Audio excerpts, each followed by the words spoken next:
Kachinghon Alamthe Lung cho tao mò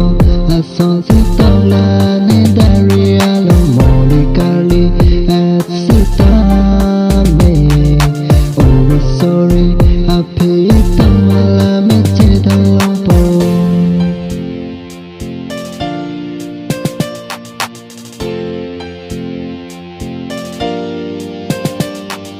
Man pengen Kachinghon Alamthe Lung cho tao mò son si tao la ne dari alo moli karbi at sita me. Akli mang paru pa bang che thang po le tu ma so hai muเป็นลองแต่รอนsonปูนอนแบนพี่เป็นผู้ใหญ่ทำได้รักตัวมัวซอนสิเป็นมันโตเลยตัวมันลำมูนางเจอกันมูโลเตนางจะอยู่ดูนอนนางหาจอมของสุดทุยแต่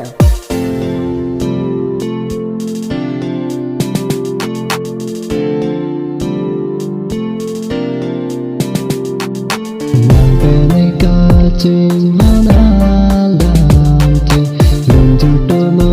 a son si tao la ne dari alo moli karbi at sita me. Lo pasaro ito malame che thang po.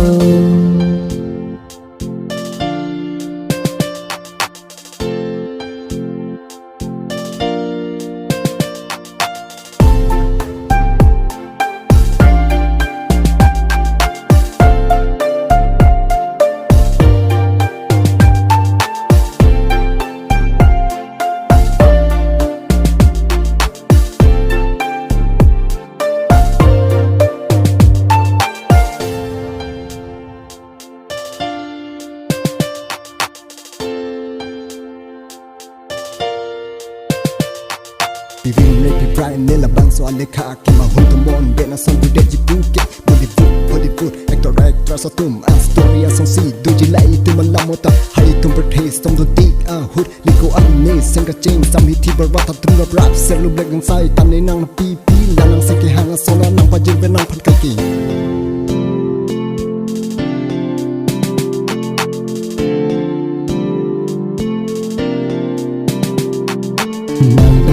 Kachinghon